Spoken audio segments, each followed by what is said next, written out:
The place that waited longer than me. I found the wall while waiting, not for anything important at first. Just the usual things, messages that never came, people who said soon and meant never, days that blurred into each other like smudged ink. So I walked. That's when I saw it. 2 broken brick walls, split apart just enough to form a narrow passage. Above them, something unnatural stretched, a canopy of roots and hanging tendrils, like a ceiling that had grown instead of being built. Pale leaves drooped downward, brushing the tops of the walls like fingers testing a pulse. And in between, space, empty, quiet, waiting.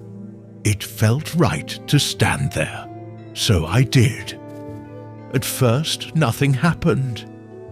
The air was still, the kind of stillness that hums if you listen too long. The roots above swayed ever so slightly, though there was no wind. I told myself I'd leave in a minute. Just 1 minute more. That's how it starts. I came back the next day. I don't remember deciding to. My feet just knew. The space between the walls looked the same, but tighter somehow. The roots had dipped lower. I could have sworn one brushed my shoulder. I stayed longer this time, waiting. For what?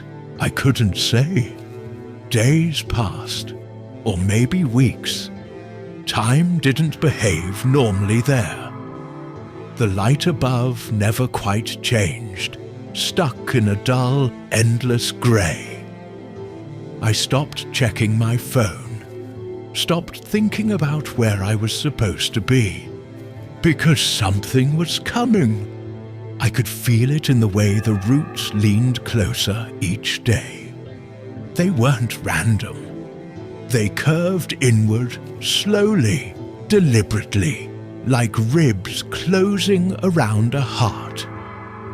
The leaves thickened, turning a faint pinkish hue, soft at first, then heavy, like damp flesh. One day I noticed the walls had shifted. They were closer now, not by much. Just enough that I could touch both sides if I stretched my arms. I laughed when I realized. Guess I've been here a while, I said out loud. The sound didn't echo, it was swallowed. That's when I saw the lines.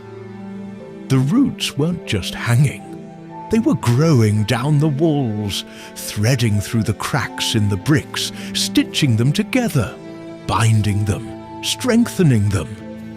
Trapping. I tried to leave. Of course I did. But the opening behind me wasn't where it used to be. The space had narrowed, bent, changed shape like something organic. The more I walked, the more the passage twisted back toward the center. Back to the waiting place. The roots brushed my face now.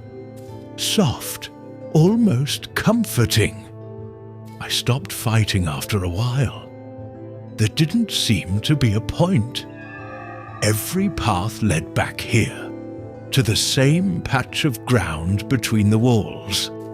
So I stood there again, like before, waiting. That's when I understood. It wasn't me waiting for something. It was the place, waiting for me. The roots tightened further, gently at first, then firmer, pressing against my arms, my shoulders. The walls crept inward, brick by brick, silent and patient. I tried to scream, but the air was too thick, like breathing through soil. The last thing I noticed was how careful it all felt.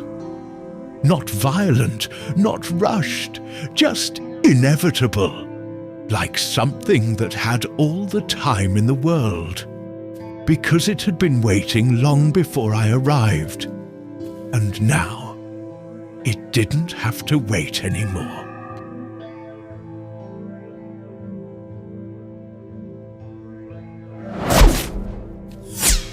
If you ever find a place that feels like it's waiting for you, maybe don't stay to find out why. Or do. Just don't expect to be the one doing the waiting for long. Wait until Tuesday and Thursday for new stories.